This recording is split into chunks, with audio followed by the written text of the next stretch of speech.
Hey everybody, it's Sippy coming to you from the Abba channel. Y'all, it's so hot. It's so muggy. It's 1 o'clock in the morning. I decided I'd come outside. I'm at my other house. And it's so different when I come here. The energy just changes all of a sudden. It's good and it's bad. One thing is I don't like living in the city. It's kind of good when I first get here because I get to run around all over the place and do everything. It's such a different thing, you know, everything's right there. But it don't take me too long to get tired of being around so many people. Gosh, I used to be around people all the time and it didn't bother me at all. But it's just not like that now. And then when I go out to the lake house, I'm never comfortable there. And I know that it's a beautiful place to be. It is. And I'm thankful. But I'll never be comfortable there. That's my son's house.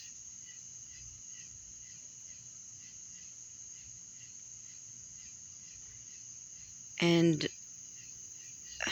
I'm always gonna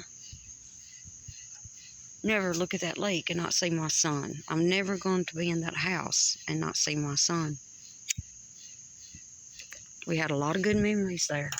Beautiful memories. Have a lot of good memories, not had. But my most awful memory is also there. And it doesn't matter what I do. I could paint it 1,000 times. Rearrange things 1,000,000 times. Whatever. It's been 10 years. It's not going to change. I keep saying, I'm going to sell it. And then something to say, I think I can make it. I think I'd be okay here. And then, nope, I think I'm going to sell it. And I'm at a point in my mind right now that I realize I'm not in a frame of mind to make the right decision right now. Not right now. This investigation that I've been involved in now a little over a year has crushed me.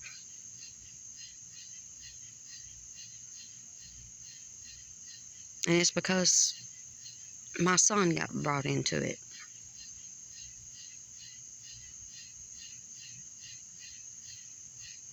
And I know that I'm not in a frame of mind.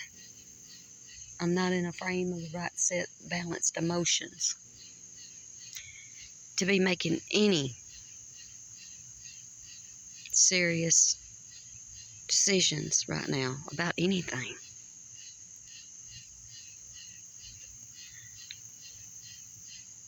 I do believe in a divine timing of everything. That's how synchronicity works. I don't believe in coincidence. And I know that time itself will wrap things up. It takes time to do what I'm involved in. And I know I can't rush God. And I cannot rush the system of law enforcement. You can't rush the system of a lot of different things. So it kind of just, if you're involved in that sort of thing, you're just held in limbo. And that's where I'm at. I'm in limbo. And I'm not just involved in things that go on the internet. I got a life. I have loved ones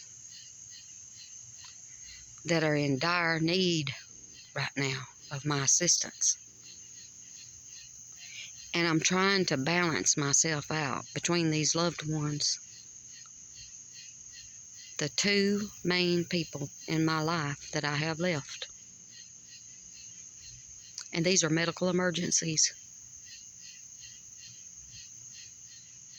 And at the same time, I'm obligated to see what I got going on right now over this past year in legal reports that I can't just step away from.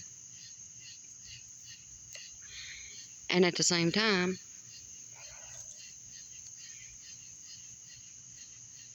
I'm having to tread on very thin ice because I'm a human being. And I'm not in the best frame of mind because I'm concerned about my two loved ones.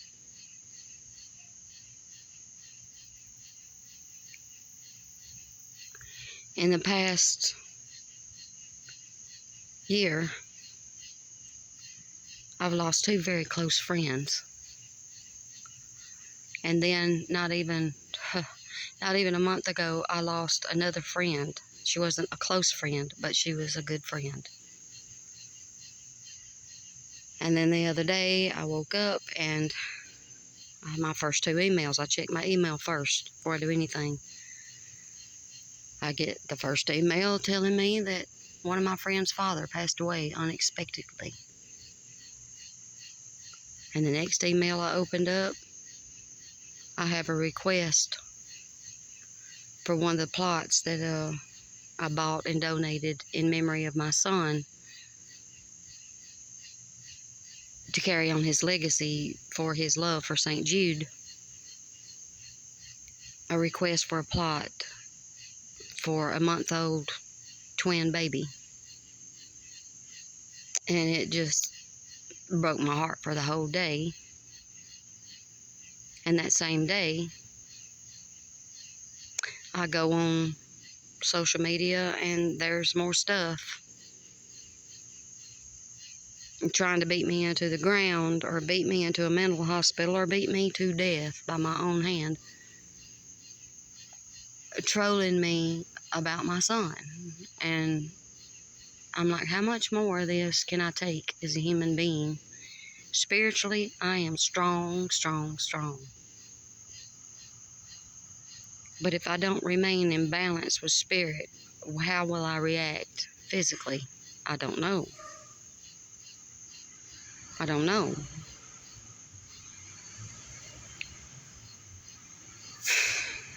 And my reason for this video, even though I know the trolls are going to come, I know not everybody's trolls.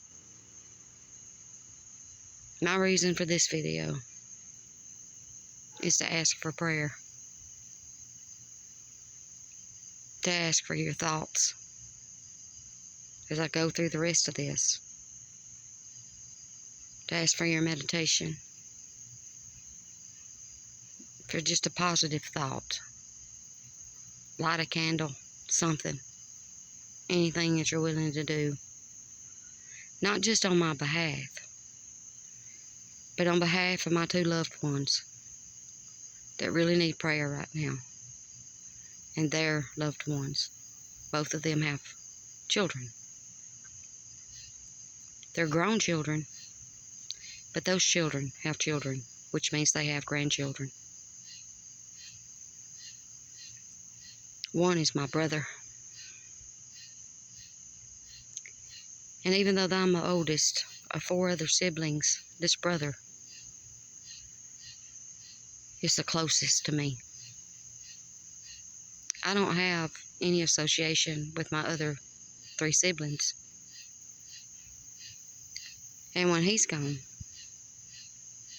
I really won't have any other siblings. And my other is an aunt that's never been really an aunt. She's more like my older sister. And the thought of losing either one of them is something I cannot bring into my mind.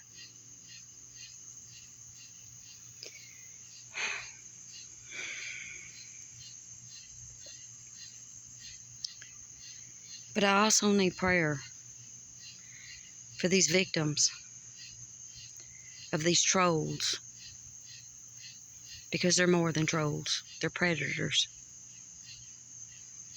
They're very mean-spirited.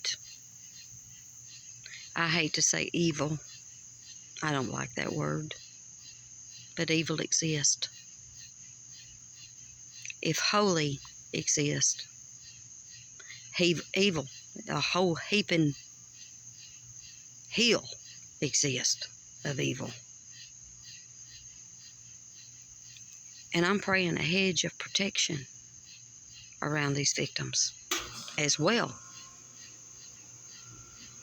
as these evil predators.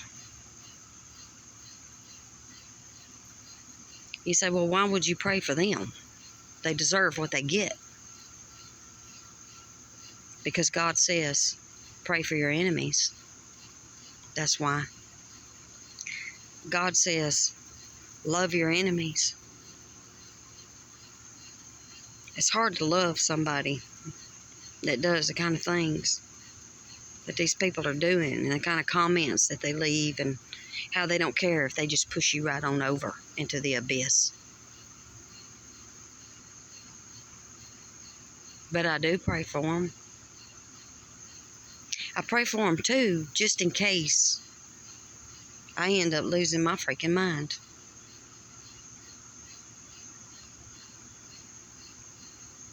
I've lost it before.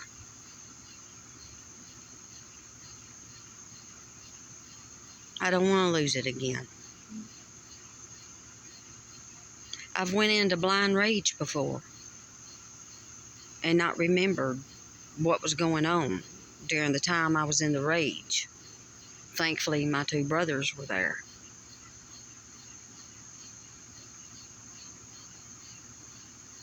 And it all had to do with my son. He's my trigger. You see, my son used to be the bit in my mouth. Just knowing I had a son to think about always pulled me back from reacting in certain ways, or even taking on certain tasks. I thought about my son. I had an opportunity at one time, if I wanted to train and become a U.S. Marshal. But I didn't, because I had a son to think about.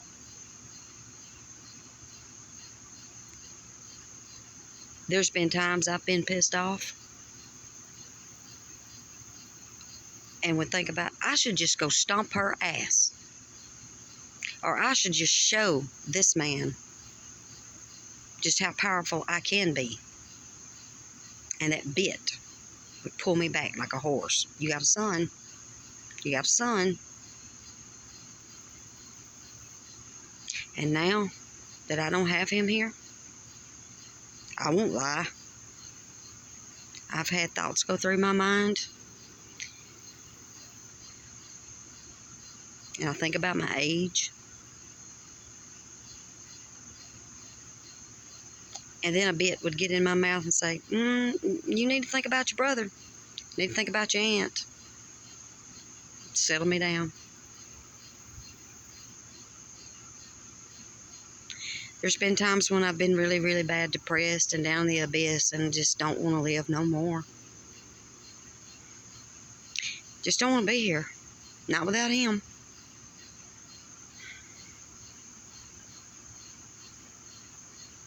And then I think about my aunt. I think about my brother. And somehow, still be here the next day. I've put myself in a hospital before. Just to make sure. And I could get my head straight. Come out of that, because I suffer with recurrent major depression and acute anxiety. Chronic acute, because it's chronic, it's long lasting, and it's acute because it can come on in a second. But I have never met anybody be as mean to me as they've been using my son as I've been going through this task of trying to protect vulnerable, innocent people that have autism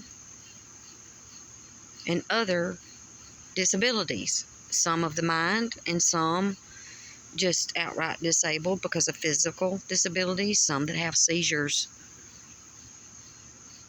and they're made fun of or whatever. And it's so strange because when I first started out doing this, I was a nurse and I became a whistleblower in 2 different states protecting vulnerable people that were elderly. And now all these years later, so I started doing this when I was in my 30s. And now I've just hit 60. I started doing this back when I was 59, or about to turn 59, so it's been a little over a year. And I'm doing it for young people. And I'm tired. When I went to file in some of my reports here a couple of weeks ago, I let, I'm not going to say who, but I did let one particular person know that I'm very close to that works in this with law enforcement. They are law enforcement. That's known me for a long time. And I actually used to work under him. He was my commanding officer. That when I got through with this, I knew I probably would never get involved in doing anything again. And I explained to him why. And he absolutely agreed with me that I was making the right decision. Matter of fact, he's fixing to retire too.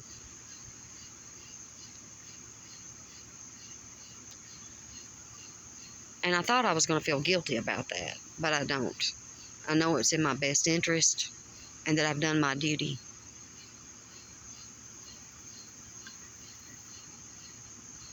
But you know, a lot of times runners, they can run the full line, and right when they're getting within the distance of the finish line, they're exhausted and they fall out. Right before they get to the finish line, they're exhausted, they're dehydrated, their muscles will cramp up, something will happen. And they've trained and trained and trained, but they just don't get to the finish line. I don't want to be one of those people. I have some good partners from a watcher team that still keep me updated, but I've pulled out of the watcher team. But they still there. They support me.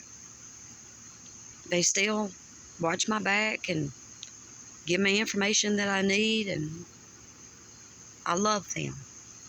And if they ever need me in the future to ask a question to or to help train a new watcher, okay, I'll do that.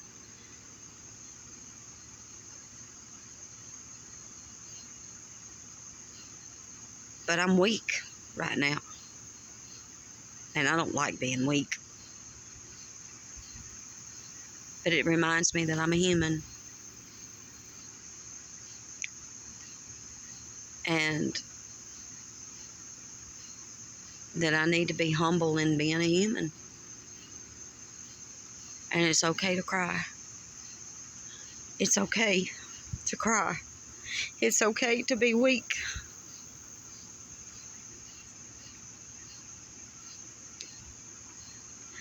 It's okay to admit I can't do the things I used to do. I'm just not mentally and emotionally capable anymore. I've changed. I am a grieving mother, and it don't matter if it's 20 years, 30 years, 50, I will be a grieving mother until I get to lay down in the comfort of Mother Earth one day. So I've got to put a hedge around myself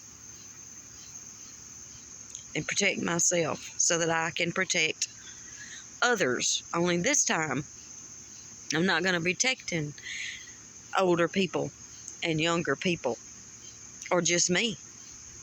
I'm going to be protecting evil people from people like me that can just trip out on their ass at any time. Read between the lines. And for all the rest of you out there, because I know many of you watch me that's lost your children, We belong to a group or a club, whatever you want to call it, that nobody wants to be a part of, and we did not choose to join it.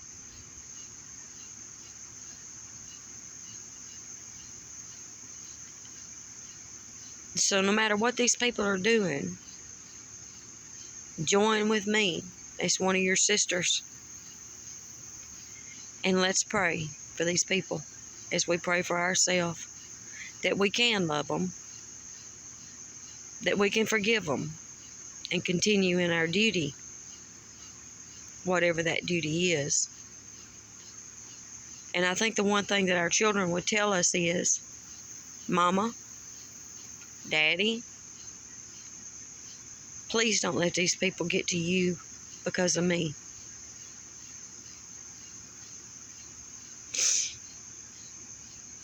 And finish your task. Make me proud, like you always have. And Justin, that's what your mama's going to do. Because I am Donna Jean. I am Lady Grace. And you are my Justin, my justice. And I love you. And I'll always try to walk as one of Theos. I'll always be one of those hosting enlightenment of spiritual thought.